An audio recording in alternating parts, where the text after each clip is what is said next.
On behalf of RBCS and software test professionals, welcome to this webinar on Agile V-model, Oxymoron, or best practice.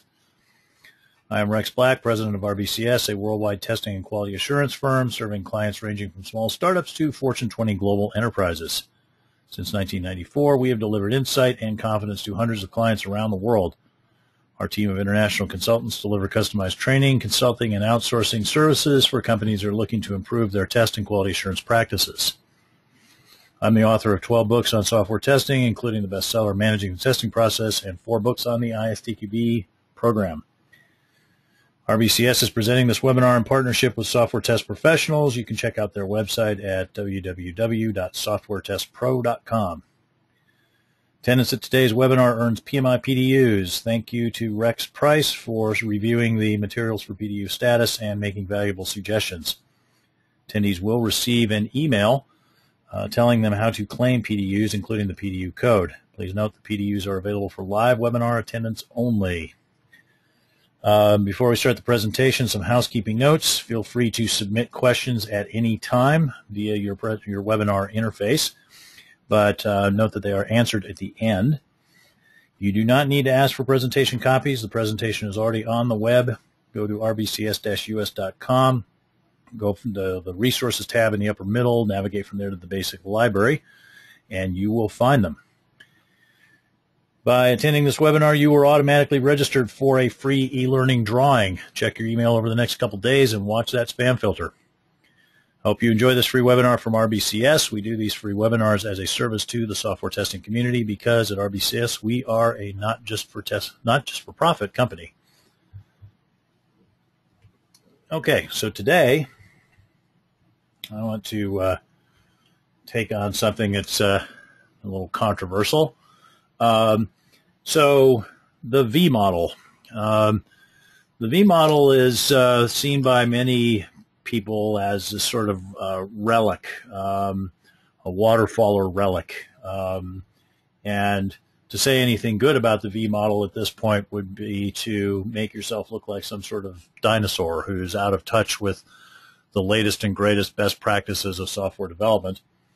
But actually, I think if you look closely at the V-model, you'll see that there are a number of ideas embedded within the V-model that are reflected in what are the current, at least concepts of best practices for software development in Agile. So, hence the name here of the presentation is, is it actually possible that in Agile you are doing things from the V-model, and it turns out that you actually are. Now, the V-model is often drawn like this, and so it's seen as a sequential lifecycle model. Let me get the highlighter up here. Because sequential lifecycle model, all of the activities and work products associated with one phase are completed before the next phase is begun. So the requirements need to be fully specified before the design work starts. And the design work has to be complete before the implementation work starts. And then we go through a sequence of test levels prior to delivery of the system to the customers. The main concept here that makes people think, V-model is waterfall, is that there's this idea of we do this and then this and then this and then this and then this and then this. Well, what if we remove the sequentiality, if you will, if that's a word, from the definition of the V-model? Because any sort of life cycle model, part of it is, just a way of organizing the work, but underneath that are some core ideas about why we organize the work in a particular way. So if we pull out the sequentiality card out of the V-model house of cards and see what shape it falls into, is there stuff there that is applicable even in an Agile world? And it turns out that there are. Now, a fairly common representation of the Agile life cycle looks like this, where you have a sprint or iteration, lasting from 2 to 4 weeks. And in that sprint, the requirements, referred to as user stories, are developed, and they go through code reviews and unit tests and feature verification tests, testing the acceptance criteria and some acceptance testing by the end users, and code is put into continuous integration system as we go. And at the end of that each iteration, we go, okay, well, do we need to do another one of these iterations before we deliver to the customer, or are we ready to deliver to the customer now? So notice that the sequencing here is not by activities and work products, because we're going to have different types of activities and work products present in each one of the sprints. The sequencing here is by the set of features as embodied in the user stories that are going to be implemented in each one of the iterations. So the picture is completely different because the sequencing is different, but if we take out the sequencing concepts of the waterfall from the V-model, and as I said, look at what best practices are embedded within the V-model, what you'll see is that there are at least 9 test-related Agile concepts that I've identified that clearly come out of or are related to the V-model. So let's take a look. So here are the 9 that I came up with. Testing and quality being important throughout the iteration, the whole team approach, the idea that we kill bugs at the source rather than accumulating technical debt, concept of acceptance criteria, concept of acceptance test-driven development and behavior-driven development even, believe it or not, definition of done, this idea of the definition of done, testing quadrants, planning poker, and burn down charts of velocity. All of these can be traced back to established V-model testing best practices and or development best practices, and I will show you why I say that. So in Agile, one of the basic principles of Agile is that working software is the primary measure of progress, and another is that we should emphasize technical excellence and good design. So that basically means quality throughout and testing throughout, and not just throughout the project, but not just at the end of each iteration either, but throughout the iteration. You're not going to have technical excellence and good design if developers whip together some piece of junk at the beginning of the iteration, and then we try to grind the bugs out of it at the end of the iteration, hoping it will deliver on time that iteration. And the software, once it's working, needs to stay working. So, of course, that means that there's ongoing regression testing. Okay. So this is something that's very closely connected to V-model idea of early testing and QA. And as I said, this doesn't just relate to test execution, but it also looks at the requirements process and the development process. So test-driven development, right, making sure that we've got unit tests, the whole idea of user story refinement during iteration planning at the beginning of each iteration. This is quality assurance of the requirements. Again, a classic V-model concept. So as you can see, there are clear echoes of the V-model showing up here in these Agile practices. Now, the whole team approach is another one of these things that is an Agile best practice. So we have, it's sometimes referred to as the 3 amigos: the developer, the tester, and the business stakeholder, working collaboratively to do things like define the user stories, define the acceptance criteria, collaborate on the tests that relate to the user stories, collaborate on the process of running those tests later. So you've got this like demos for the the business stakeholders. You've got the testers working with the developers to show them, okay, this is what we're testing and this is what the results are. So this is how the testing and quality assurance throughout the process are being enabled. Without this collaboration, you'd have basically sequencing within the sprints, right? Which, is something that Agile folks often joke about, scrummer fall or, mini waterfalls within each sprint as not being a proper implementation of Agile. Well, you're not going to get a proper implementation of Agile without this collaboration between the developers and testers and the business stakeholders. So this close collaboration allows us to improve efficiency. The whole idea of lightweight documentation is based on the idea that people are going to collaborate closely, have conversations rather than developing extensive documents.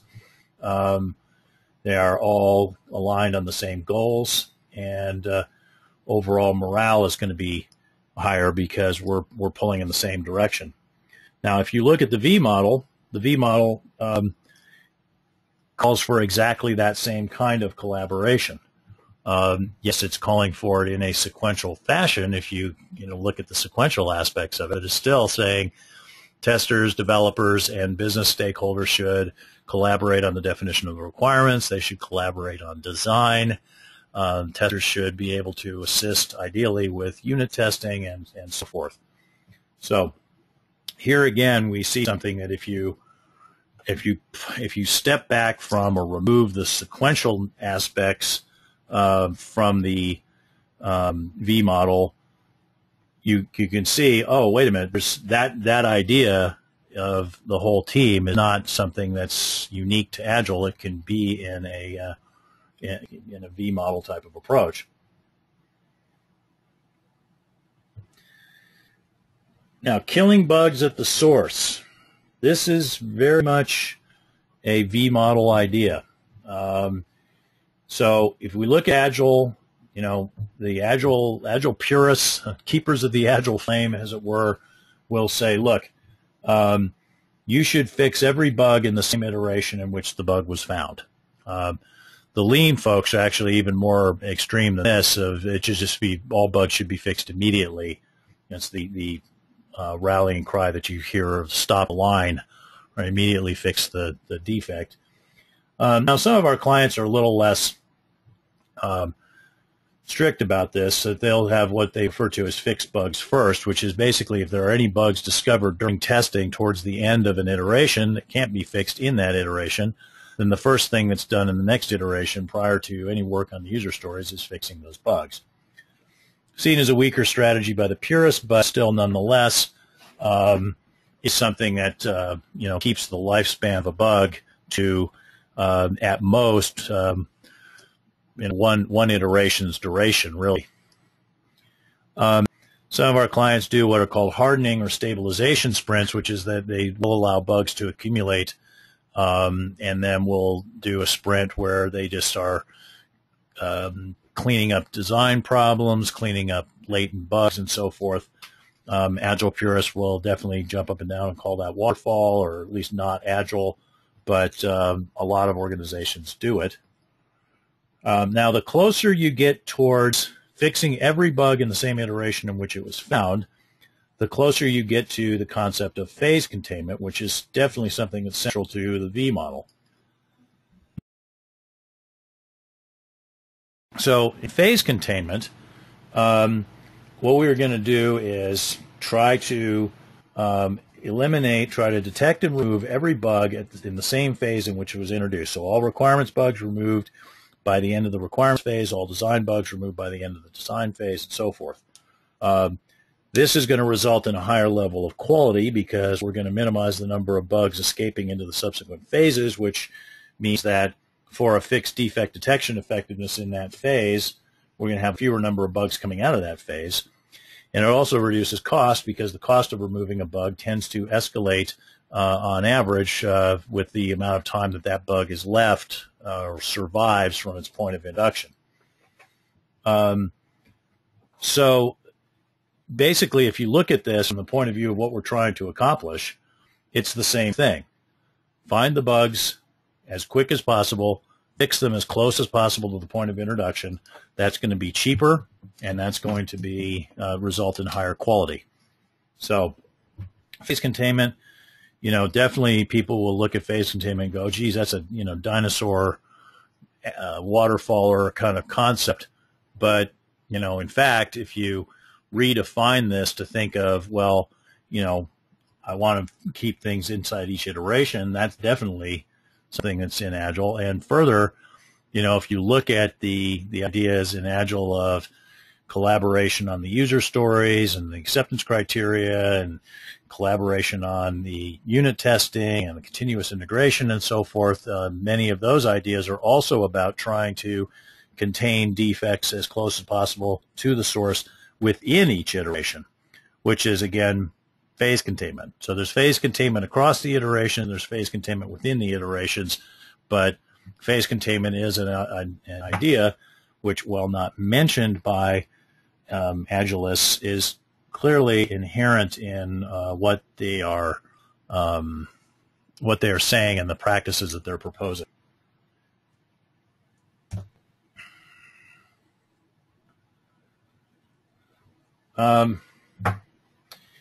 So acceptance criteria. So generally with our clients, when we see them doing Agile, they have user stories. In some cases, they also have requirements, specifications, which are then decomposed into user stories to set up the backlog. Once you get down to the user story level, then there are supposed to be acceptance criteria according to Agile best practices. So the acceptance criteria are basically test conditions. They're what need to be tested to make sure that this thing does what we want it to do. And they are also about how we know whether the thing works properly. So that's the test oracle. The test oracle is the thing that you refer to determine whether the tests have passed or failed. So now you look at this, you can go, okay, I've got my user stories, but the user stories aren't done. That is ready to be used for development of the code until the acceptance criteria are done and approved. So let's see, creating the test conditions and identifying the test oracles in terms of ISTQB terminology. Those are test analysis tasks.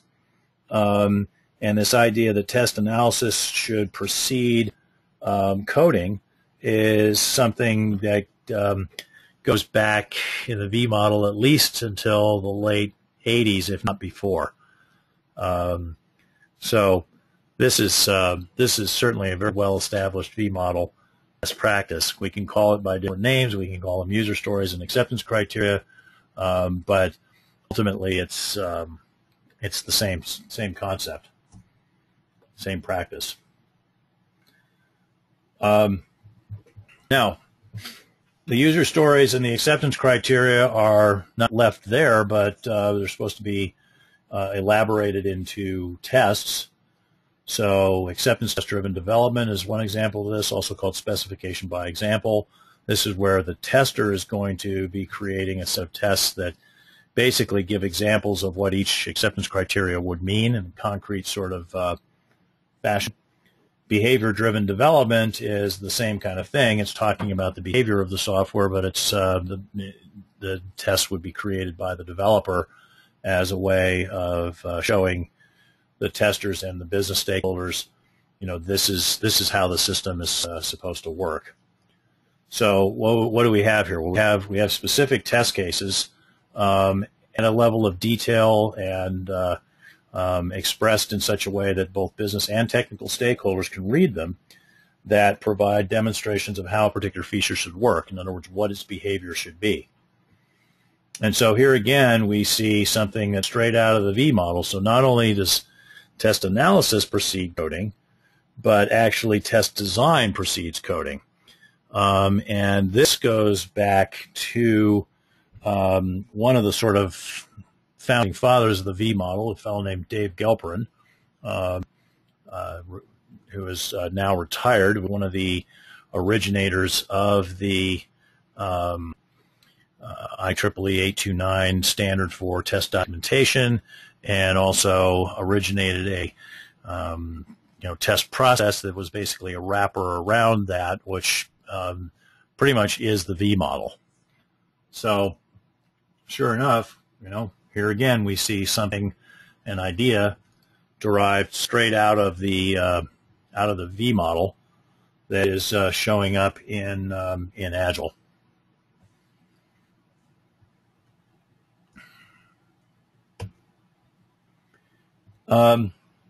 Now, definition of done. This is maybe more of a stretch here, but I would claim that there's a fairly strong analogy between the definition of done and the V-model concept of exit criteria. So in Scrum, which is probably the Agile test management process that I encounter the most frequently, there is what's called a definition of done for various activities and for work products. And the idea here is to make sure that something is actually done before it's passed on for some subsequent activity, ultimately passed on to the customer. But there are other quality gates in place with this definition of done that precede the definition of done with respect to a particular user story deliverable to a customer. If you look at these, they are very much like an exit criteria, set of exit criteria for a set of activities. Now, the thing that makes this kind of a hard mental leap is usually in the V-model, if you're looking at exit criteria and also entry criteria, those are used to enforce activity sequentiality. But if we just disconnect this and say, you know what, there are business stakeholder activities, there are tester activities, there are developer activities associated with each requirement that we're developing, each user story. And we're going to allow those to proceed along a parallel track within the iterations. And the only sequentiality we're going to enforce is that we are bundling stuff up in each iteration, and an iteration can't be done until all of the features within that iteration have met their definition of done. Then this becomes very similar to the concept and what you're trying to accomplish with entry criteria. Now, I'm guessing that most people will look at this and go, nah, yeah, it's kind of a stretch. And it is sort of a stretch. But there's clearly an echo there in that idea of exit criteria and the definition of done. And to kind of, just the whole terminology of it is obviously, establishes that echo. But you also get the intent of it, right? Don't consider something done unless, it is actually done and ready for delivery to the next step of the process. It's exactly what exit criteria are about.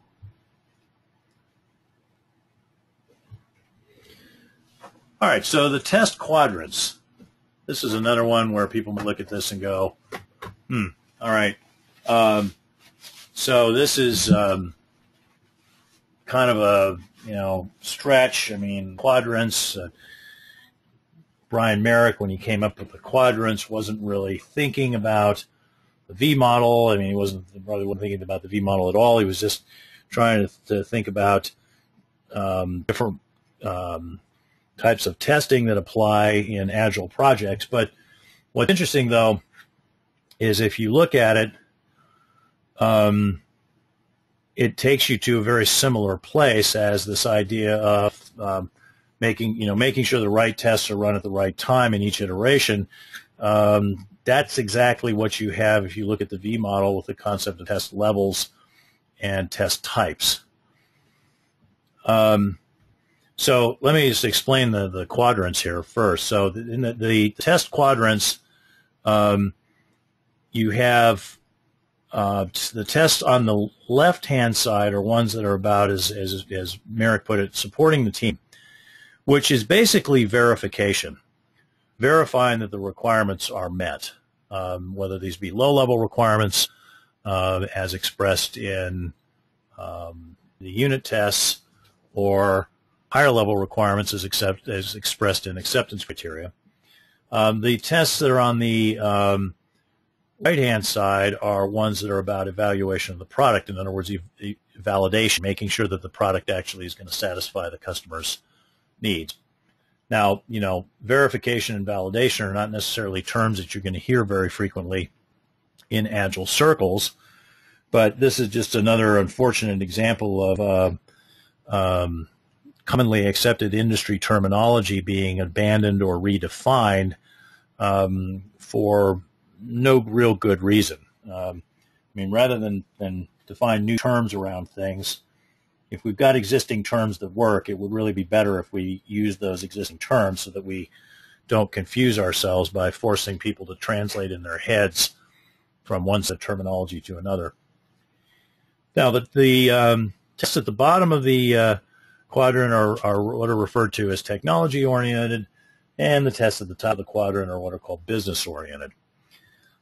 So going around the quadrants here, quadrant 1 are the unit-level tests.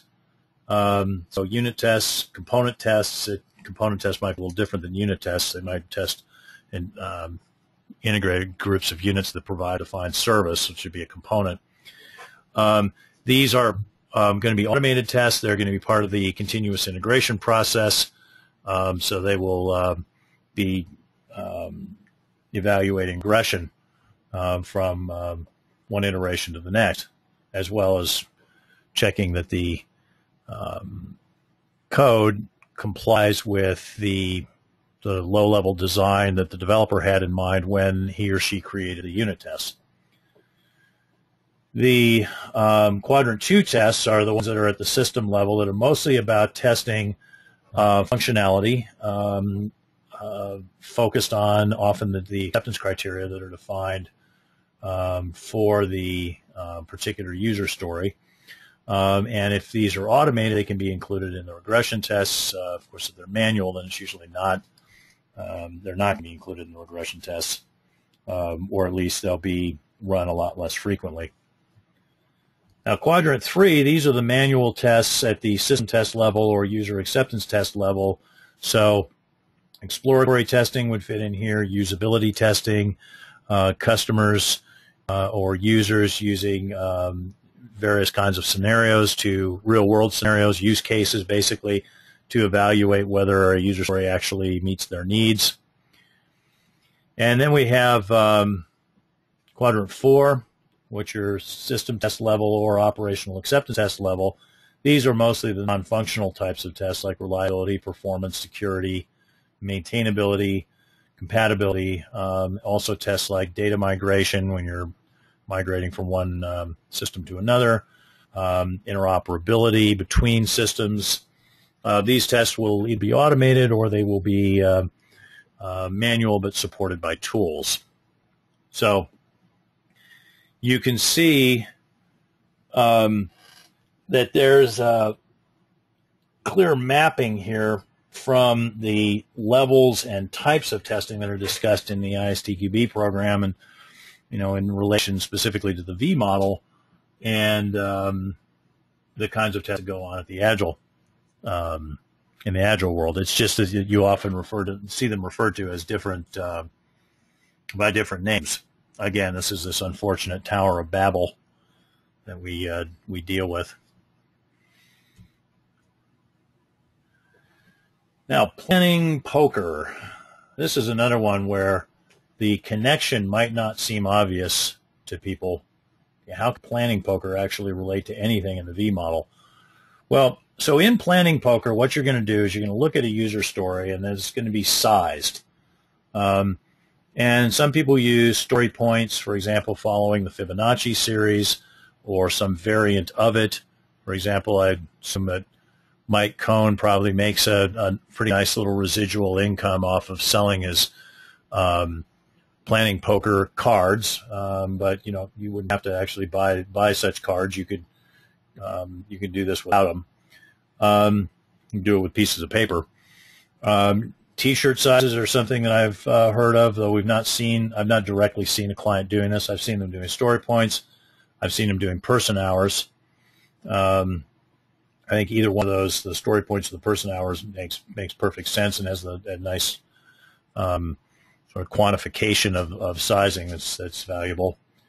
And so how does this work? Well, you've got the people on the team who are going to develop the user story. They're sitting there. You discuss the user story, and everybody is asked to put down their estimate of the size, story points, T-shirt size, or person hours, one of the three. But they do it privately. So like I said, this can be done on a piece of paper, but you have to do it in such a way that nobody else can see what you're writing down, and you don't try to see what anybody else is writing down. And then everybody is asked to reveal their estimates all at once. Now what you're trying to avoid here is what's called anchoring. Anchoring is what happens when if you just let people shout it out. You said, okay, how long do we think this is going to take? Then somebody says, oh, this is definitely 10 person hours. That has an effect of anchoring the discussion around 10 person hours, and everybody's going to be reacting to that. Everybody's going to be reacting to that number. The idea of having everybody estimate completely individually and then reveal all at once to everyone else is so that there is no anchoring. People are not reacting to each other's numbers. So we're trying to draw on the wisdom and experience of the team here without any one person basically hijacking it and anchoring the estimation. If everybody has estimated more or less the same thing, then we're good. But if there is a lack of consensus, then there will be discussion followed by a re-estimation, and that can be repeated twice. And then there are various rules of how to resolve any disagreement. Then some people will say use the average. Other people will say use the mode or median rating. So, there are various ways of going about that, but you'd have to have some way of breaking the tie. And it really shouldn't be that, the alpha dog decides kind of thing, though certainly we've seen that with some of our clients. Now, you might be saying, what does this have to do with the V-model? Well, basically, if you look at planning poker and then you look at what the Delphic Oracle estimation technique is, you'll see, oh, those are exactly the same thing. Planning poker is nothing more, nothing less than a particular implementation of Delphic Oracle technique. Delphic Oracle technique has been around forever. It's been used on many a V-model project. It's not necessarily a V-model concept. It didn't necessarily arise out of the V-model, but it is certainly a well-established best practice for estimation within V-model projects. So there you go.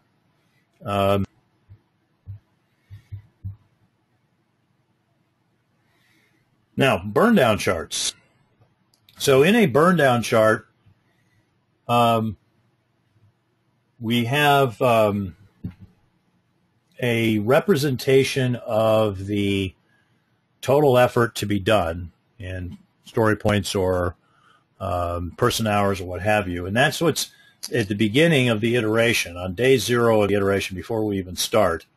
And we can say that the work to be done is equal to the number of story points that we estimated, or the number of person hours that we estimated. The burn down charts are nice, and they're also one of the reasons why using the T-shirt sizes isn't so great, because if you're going to try to create a burn down chart with T-shirt size, you just have to convert the T-shirt sizes to numbers, which, if you're going to do that, you might as well really start with the numbers. So we're graphing the number of story points or person hours that remain to be done in the burn down chart. And the burn down chart allows us to see, are we on track? So the one at the top here provides an example of something where things seem to be going pretty much to plan.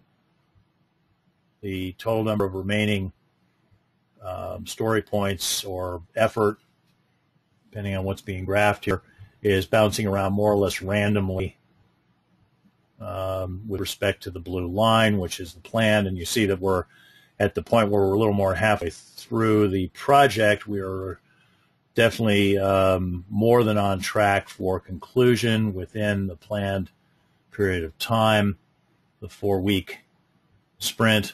So this is looking good.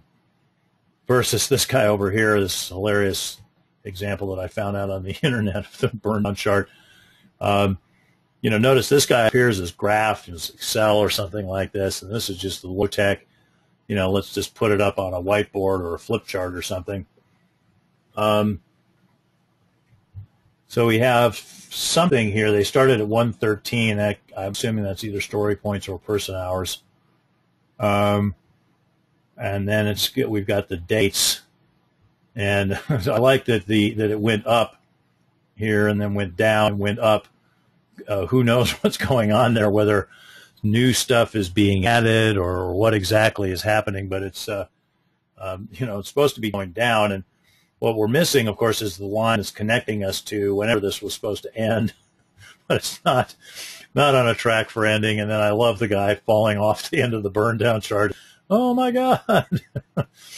So, I guess when your sprint turns into a complete catastrophe, you've got to have something of a sense of humor about it. It could be that the person who drew the OMG little, suicide guy jumping off the end of the burn down chart here is perhaps not on the team and thus able to have bring a whole lot more humor to what happened than the people who were on the team. So anyway, what's going on here? Well, basically what we have is a way of measuring our actual capability in terms of what we can actually finish. And then we use that in future iterations. So certainly for the team on the bottom chart, they need to figure out, what was all the dysfunction here? What did they actually get done? Clearly, they cannot accomplish 113 story points in the course of a sprint because they only got it down to 74, it looks like. So, that would say that there was 26, 39 was what their actual velocity was, or at least during that period of time, as opposed to optimistic number of, we'll throw 113 or 115, whatever that number is there on the left-hand side. And so you would then use that iteratively, refining your understanding of your velocity until you're not biting off more than you can chew. Well, this is basically metrics-based estimation. So what we saw on the previous slide was an example of expert-based estimation, Delphic Oracle, ask the expert. This is an example of metrics-based estimation. This is another long-standing V-model best practice, using historical data from similar past projects to estimate how long a upcoming project is going to take. Different way of representing it, perhaps, but it is basically the same idea. Okay, so maybe we can generalize from this and say, there's probably a whole bunch of good ideas squatting in the V-model out of sight that we could bring over into an Agile life cycle if we wanted to do it, or maybe they've already been brought over, but they're invisible to us because the terminology has changed. So what needs to if you want to say, well, we're gonna pull over some ideas from the V model into Agile, what do you need to lose? Well, certainly sequentiality is something that has to go. If you're doing this in a sequential fashion, doing your development in a sequential fashion, you're not Agile, right? Now, of course, the iterations are sequential. We're not talking about Kanban here, but the sequentiality perspective within individual phases, that is not present. And of course, the way in which sequentiality is enabled in the V model is to have change control boards that very tightly limit the change that can occur once the requirement specification is frozen. Okay, so now in an Agile life cycle, the product owner or business stakeholder is free to add to or delete from the release backlog or product backlog, depending on what you call it, at pretty much any time, right? So that's that whole idea of we're going to have change control. you can only have change control within an iteration. Of course, this idea of delivery at the end is, something that would go away from an Agile, transferring the ideas of Agile over to ideas of a V-model over to an Agile life cycle. Excuse me. I can't actually talk. Delivery is going to occur, maybe at the end of every iteration, maybe at the end of some sequence of iterations. It depends on, what the customer's needs are, how frequently they need new features. Now, in some implementations of the V-model, there can be it can be adversarial relationships that are instituted between the testers and the rest of the team, and this is something that definitely has to go. I have heard stories of people, independent testers assigned to Agile teams, who consider it their job to be the enforcer of process. Like, oh yeah, the tester is the natural person to be the Scrum Master. Okay, well, I don't know about that, because if I want to focus on evaluating the quality of the product and the process and where we stand on the project, which is what I as a tester would want to be focused on, I'm not sure that I want to be running around evaluating how everybody else is doing their job and whether they're following the Agile playbook. Also, the quality cop kind of thing, the testers wanting to be able to approve the release, the exit criteria idea of, okay, well, I get to say when the exit criteria are met or not. I want to be able to stop a release. Now, that's going to be a total non-starter, because ultimately the question of whether or not something is acceptable to be delivered to the customer is going to be decided by the customer or the customer's surrogate, such as a product owner. Tester trying to hijack that role will not be appreciated. Now, can we have independent testers in an Agile project? Absolutely. It's done using a matrix organization. I talked about this in a previous webinar called Agile Testing in the Real World. So if you want to see how that's done, take a listen to that. Should there be upfront design? Yes, I believe so. There is some controversy about this where people say, oh, no, just count on emergent design and so forth. But I've seen enough people on enough projects, sequential and Agile, paint themselves into a corner by saying we're not going to think about its design at all up front. We're just going to see what happens. And there are certain systems where you might be able to get away with that, but many systems would be that would be really problematic, especially if there's a heavy data component or a network architecture component. Certainly there can be tasks outside of the iterations that are outside of the iterations for very good reason. So some of our clients have a separate team that supports the automation framework and creation of automated regression tests and maintenance of automated regression tests. We have teams that have performance testing that's happening outside of the iterations because performance is often an emergent behavior. So that's something that I've seen done, creating data, supporting data, test data, creating test environments and supporting test environments. Certainly that's something that can be done outside of the iterations. This is why you still need the independent test team, because there's stuff that really doesn't make sense to do within an iteration. There are certain kinds of efforts where using other life cycles might be appropriate. So, for example, you might be using a spiral model for development of components that are especially experimental. So, I think life cycle monoculture is not necessary. We have clients that simultaneously are using sequential and Agile methods, and it works just fine for them. What you have to make sure that you're doing is coordinating the touch points and the dependencies between them. Certainly, do what makes sense. Tailor the life cycle. It always amuses me when I hear the 3-word firing squad of "that's not Agile" used to shoot down an idea. Well, one of the main values of Agile says that we're supposed to value individuals and interactions over processes and tools.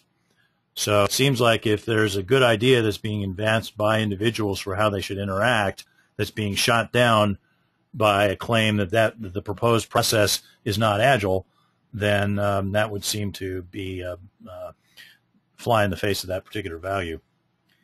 I also run into people who are saying, "Oh, well, we don't need to track defects because we're Agile." Well, that makes about as much sense as saying, we can tear out our eyes with respect to quality because we don't have anything else to learn about how to produce better quality. Agile is the sole answer to how to produce good quality. Yeah, it makes no sense. The only way to learn from mistakes is to study mistakes. The only way to study them is to capture information about them. So defects need to be tracked. They can be done at a lower level of detail, perhaps, in a less detailed fashion, but certainly if information isn't being gathered, then improvements cannot be made.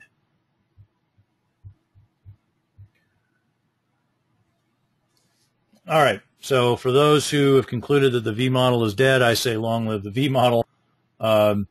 Certainly, there are places where sequential life cycles themselves make sense. I have clients that are still using sequential life cycles for reasons that are perfectly good to them and that it suits them perfectly well, and they have implemented them in a way that works.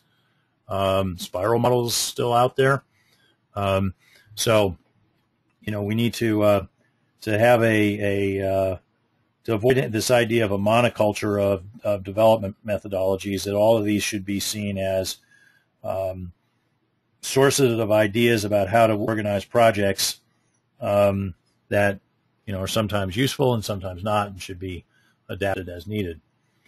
As we've seen, there are a number of Agile best practices that came out of V-model ideas, either directly or maybe the people were unaware of them, but they were solving the same problem, so surprise, surprise, they came to the same solution. Now, it's funny enough, I've worked with a number of organizations that were using sequential life cycles, and they often have a lot of problems with them, but in many cases, those problems are due to the fact that a number of the best practices that I've remarked on here aren't being followed. So some of our Agile clients that are practicing Agile best practices are actually probably implementing some of these Agile these V-model best practices better than anybody who ever explicitly did the V-model did. So kind of an interesting irony there that the V-model best practices were not implemented in organizations that call themselves doing V-model, but people who were calling themselves Agile who would say, "Oh no, the V-model is like from the devil and should never be used," are probably implementing the best practices out of the V-model better than most sequential projects ever did. Now, as I said, don't get hung up on purist dogmas. Be ready to take ideas out of different models and blend them together to achieve a model that works for your organization. We've seen a number of different clients that do Agile, and even when they are claiming to follow the same process, like two organizations that say, "Oh yeah, we're doing Scrum," then we still see significant differences between them. So, and this is perfectly fine. It's intelligent tailoring, it's adaptation, it's extracting good ideas and using them where they fit. All right, so we put the advertisement up here as always, and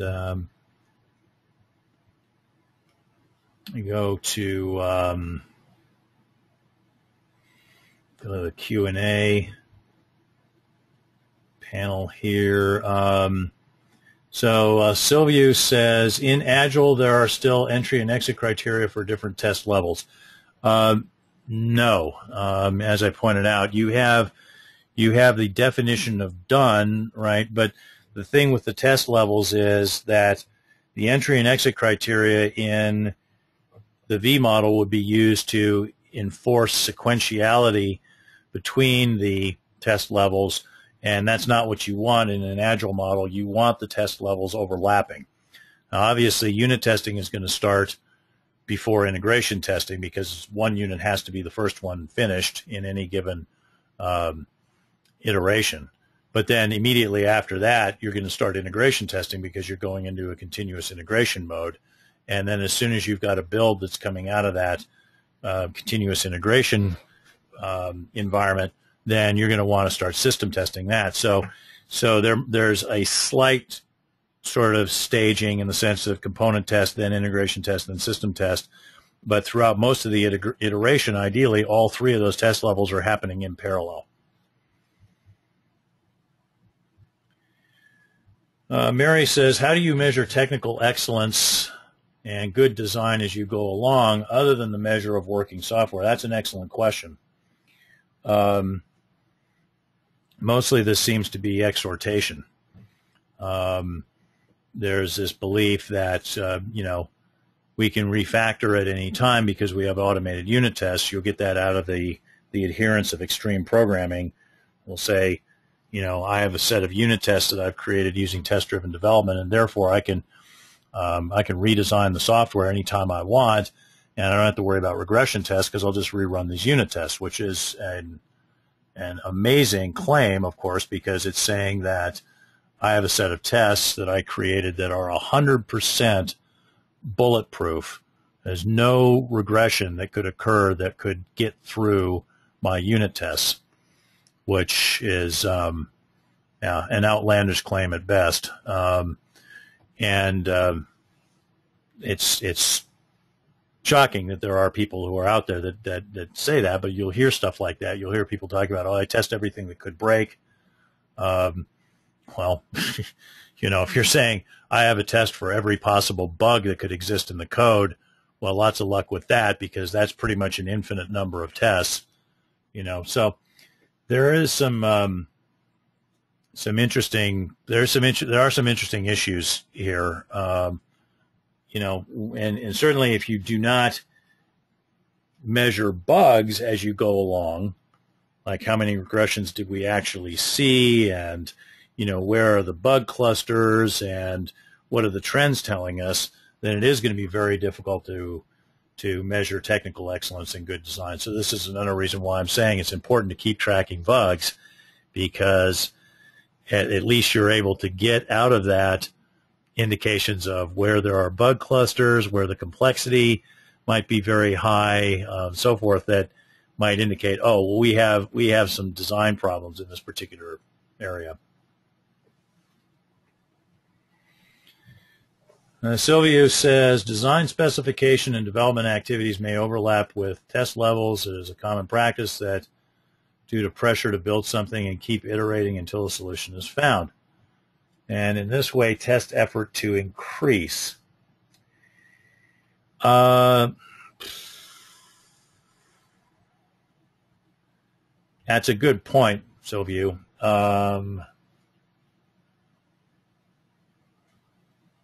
I'm not aware of anything that I would consider reputable industry studies across a large enough set of projects that says whether agile methodologies actually increase delivered quality to customers compared to sequential methodologies or not, and also whether agile methodologies increase or decrease testing effort or not. And I think it would be very hard to do a study like that right now because there are so many different implementations of Agile, but it would still be useful to see such studies being done.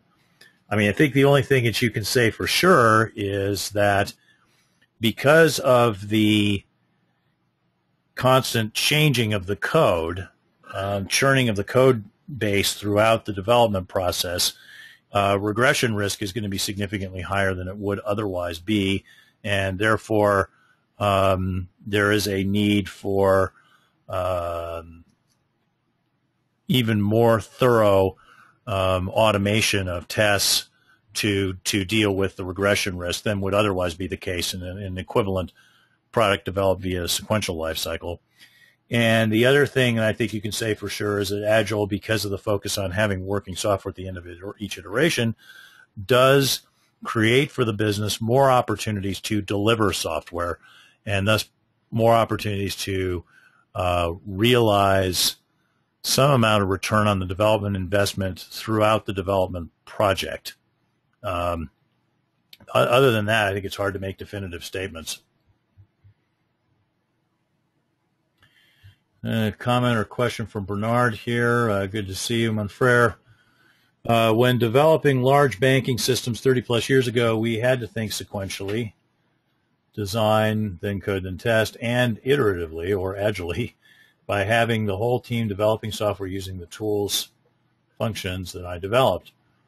Good planning is always necessary, and changes to requirements and specs will always occur. Yeah, I mean, I think this idea that nothing ever changed in a sequential life cycle is, of course, false. I mean, that sequential life cycles don't actually disallow change; they just try to limit it, because as you get later in the project, the change becomes more disruptive. Now, in an agile world, change within an iteration is disruptive to that iteration. So it's that there's no difference there. It's just the iterations are shorter, so there's less to be disrupted. Certainly, though, if in an agile world, if you keep adding to the product backlog, you get to we're never actually going to be done state. Though if you're continuously delivering software, then maybe you don't care, you don't want to be done, you want to just keep building on top of it. But yeah, I think there's some artificialness to some of this distinctions. Let's see. Silvio says Agile can be used on systems of systems testing. Well, yeah, sort of, kind of. So what we've seen with most of our clients that are doing Agile when they have to do systems of systems is that each system is tested within its own iteration, and then it drops into a larger system integration test process, which is basically always running exactly one iteration behind. So it's getting stuff after it's been shaken out in the larger the other sprints. So there might be 5 or 6 different teams pursuing different, developing different features that have to interoperate, and they would proceed according to the Agile life cycle that I showed earlier. And then when they deliver, they would deliver into the system integration environment in a synchronized way, usually because they're all delivering at once. And then the next cycle of system integration would start, and it would be looking at integration between the features that were just delivered, as well as integration between the features that were just delivered and the features that were already there.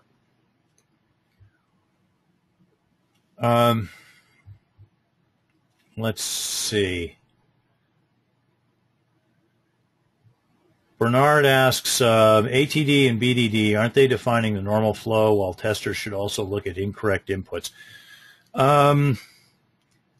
Acceptance test-driven development, or ATDD, can certainly look at incorrect inputs, definitely, because you can use design techniques like equivalence partitioning and boundary value analysis, state-based techniques and decision tables, and other black box techniques to come up with the specific values that you want to test, and then that can be incorporated within your acceptance test-driven development.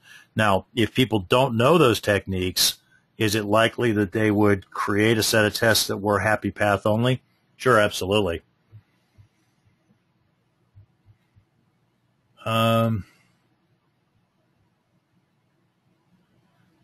Mary asks, is code review a keep in both models? If it is, in fact, recommended, yes, and I probably should have mentioned that. There's actually, reviews in general are a keep in both models, sequential and agile. I mean, we should always be using reviews on work products. Any work product that is human readable should go through a review, just because that's such a relatively cheap way of detecting problems.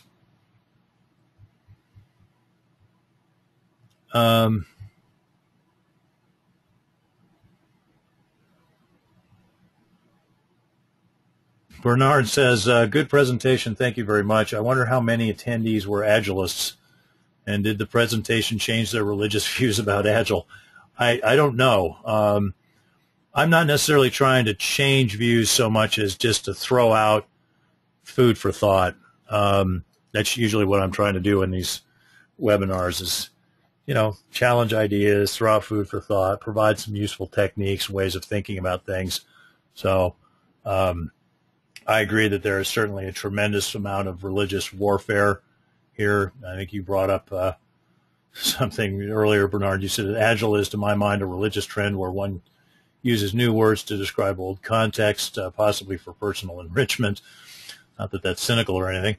But yeah, I mean, certainly, to me, the sort of the religious wars about Agile versus sequential are thankfully coming to an end.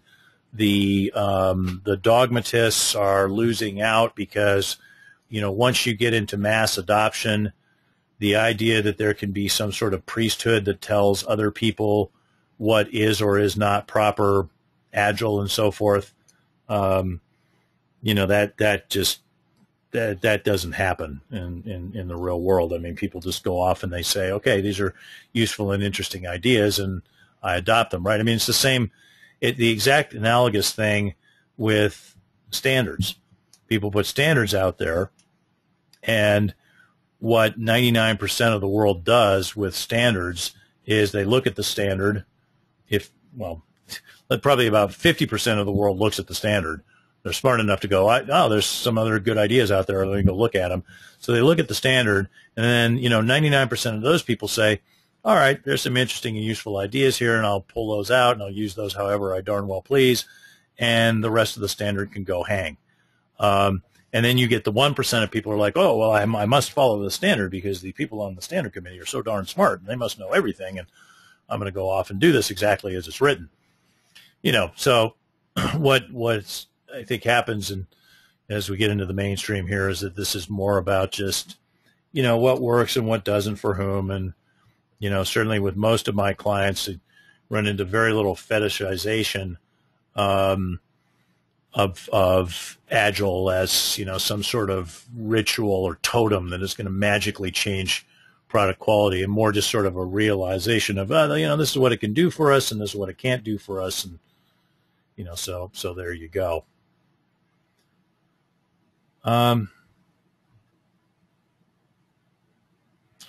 Mary says, bad design may not manifest in defects, but may be seen in non-functional areas like performance and usability. Yeah, well, this is why I would say that that the best practice really is to have, to make sure that performance, reliability, usability, security, and so forth are actually being properly tested. And for a lot of our clients, they find that that's not possible to do that within the sprints because those non-functional characteristics are emergent behaviors of the entire system rather than something that can be clearly associated with a single user story.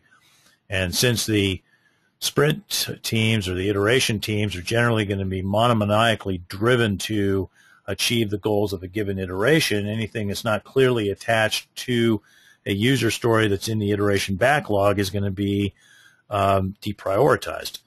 So having a separate team that's outside the sprints conducting performance testing, usability testing, security testing, and so forth is, in my mind, a best practice for dealing with that. Because otherwise you see, of course, exactly what we saw in healthcare.gov, right? It was a recent example of software built using Agile methods where security and performance and usability were just horrible because, whose job was it to watch that particular store, it wasn't anybody's job to watch that story. Interoperability was the same way, right? System integration testing apparently was like, oh, system integration testing, really? You need to do that, So a lot of the kinds of breakdowns that can occur in Agile, I think, are on evidence in the healthcare.gov project. It'd be interesting to see some detailed case studies on that of 10 stupid things not to do when you're trying to do Agile based on healthcare.gov. If any listeners are involved or were involved in that project, I'd be happy to get your input on that, and I'd be happy to take it anonymously and go forward with it.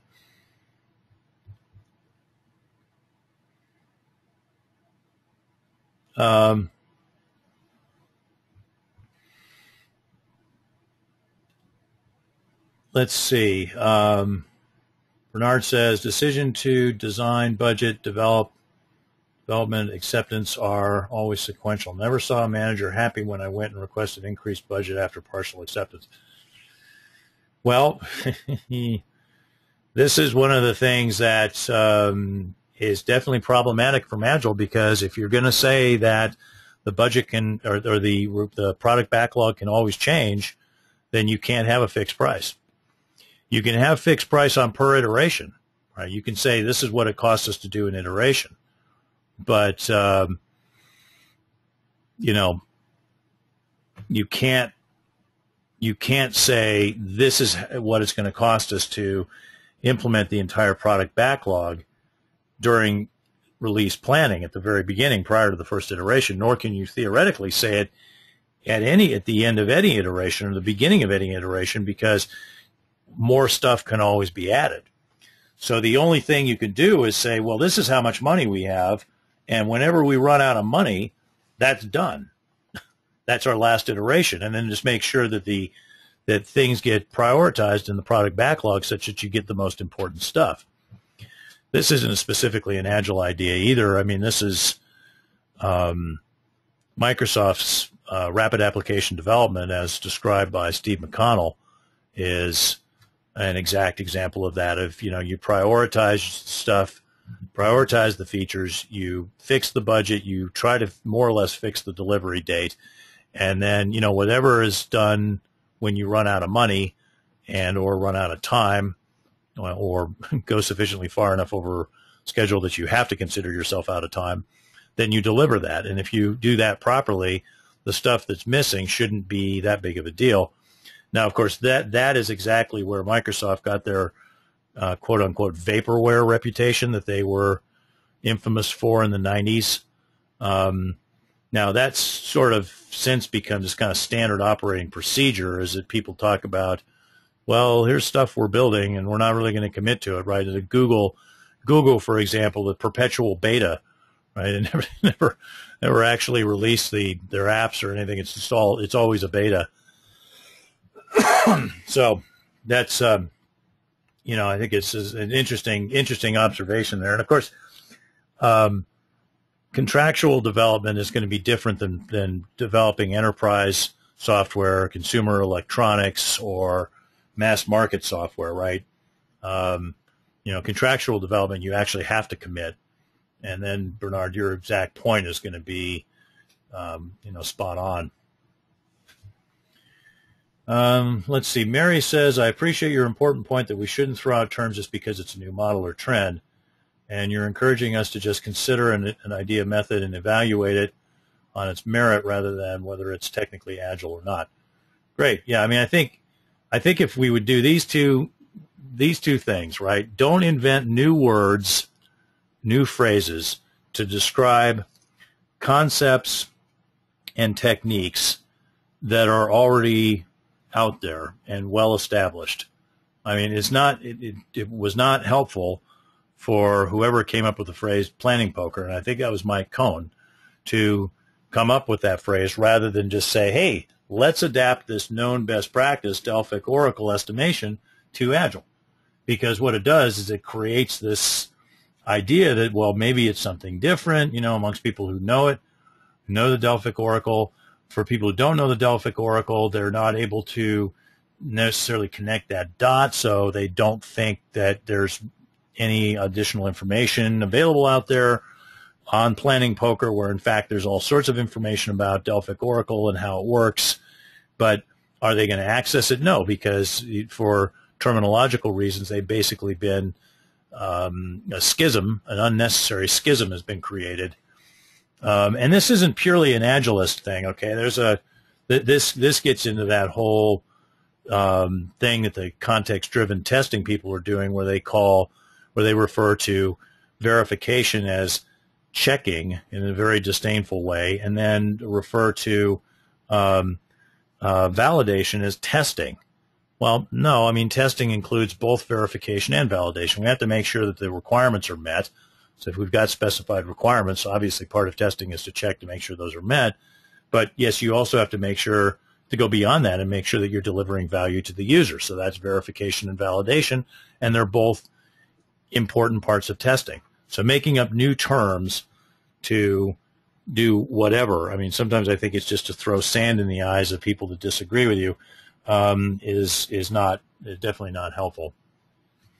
Yeah, so let's not make up new names for things that are already existing, and let's ditch the dogma, let's ditch the purism, and just get really pragmatic and say, if there's an idea out there, regardless of where it came from, whether it came from the Agile community or not, whether people in the Agile community like it or not, if it's going to work for us, let's use it. You know, I mean, I constantly go back to this quote from Deng Xiaoping, who said during the debates about, you know, use of market forces to try to reform the Chinese economy. He said, "Who cares whether a cat is black or white? We just care that it catches mice." And I think that's just one of the most brilliant summaries of pragmatism over dogma that I think I've ever heard. You know, and you know, the proof is in the pudding. I mean, you can have issues perhaps with the Chinese in terms of their political system, but the Chinese have accomplished nothing short of a miracle in terms of the number of people that they've lifted out of poverty. The Chinese GDP, gross domestic product, in the late 1970s was less than North Korea. And, you know, now they're the second biggest economy in the world. So, you know, here's to pragmatism and, you know, getting out of dogma and focusing on, let's look at ideas that have proven to work, and not worry so much about, you know, do they fit into some sort of theoretical model, I think is a proven way to go.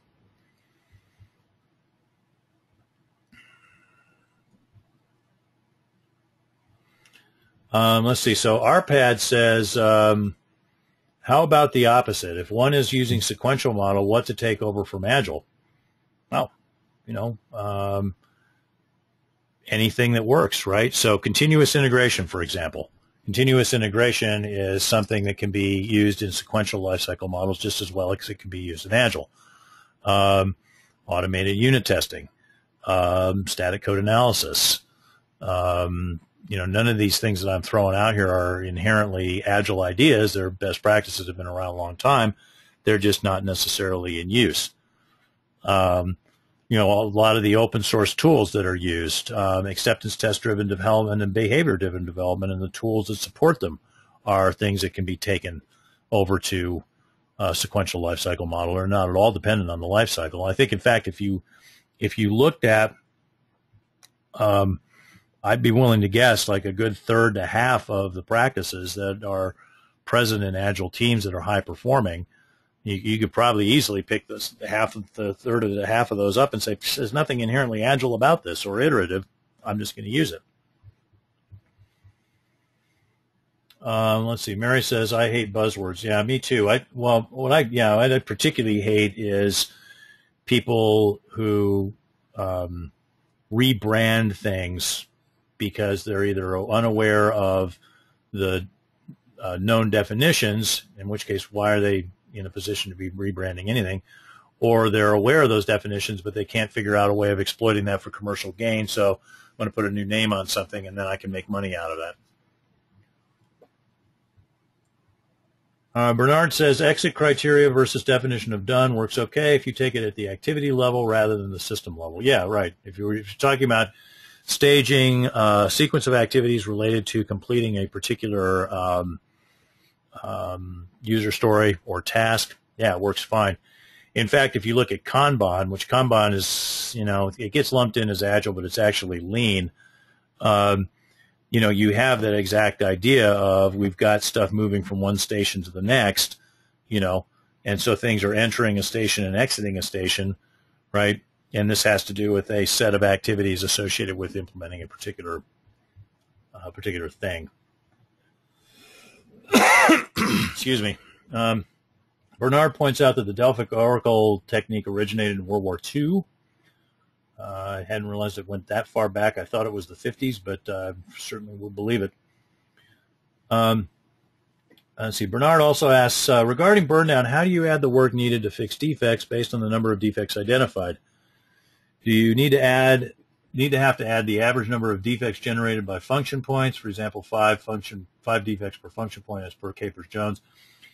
Certainly, if you've got some way of predicting what the typical number of defects is that you are going to find and fix, then there are various ways of including that. One way is to just look at that as overhead on the development effort, right? And in order to achieve the quote-unquote definition of done, then that has to be included in the sizing of each user story. Another way to do it would actually be to have a set of tasks or a task that accounts for the bug fix effort, and you incorporate that as part of your burn down chart.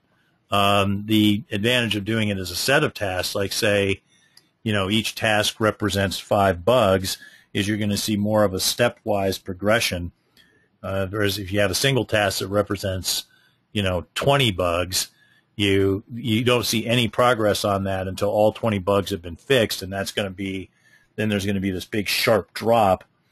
So, there would be ways of modeling that in a burn down chart that would take into account the historical findings, defect-wise.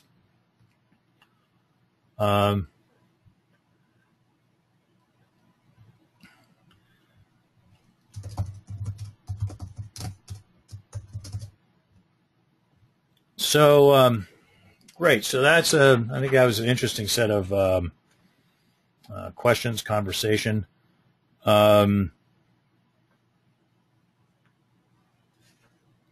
So to close this session out, let me tell you a little bit more about the resources available through RBCS. We run these free webinar sessions once a month, so please check our website to www.rbcs-us.com to sign up. If you would like a special webinar presentation for your company only of this webinar or on any other topic related to software testing, you can contact us, info@rbcs-us.com, or via our website. On our website, you can also sign up for our regular free newsletter. Signing up will get you valuable discounts on consulting and training services, along with a regular newsletter that includes a featured article on software testing and quality and news about what RBCS and its partners are doing. Follow us on Twitter. We are at RBCS. That's the RBCS Twitter handle. My personal handle is at Laika Test Dog. Laika as in the dog that the Russians sent up on Sputnik 2. If you don't know how to spell it, you can Google it. Be thankful to Laika, first tester in space, when you do. We're on Facebook, RBCS-INC. Do remember to check your email over the next couple days, because you might be the lucky winner of a free e-learning drawing from RBCS.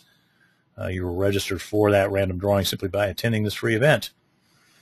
You can check out our digital library. We have recordings of these webinars, podcasts, videos. For example, I just did a video interview about a month ago that's now posted up there, and we've got another video interview coming. We've got our RSS feed that'll allow you to subscribe to our podcasts. You can also subscribe to the RBCS channel on YouTube. We offer these free resources as a service to the software testing community because of RBCS. We are a not just for-profit company. This concludes the webinar. Thanks to all for joining us today.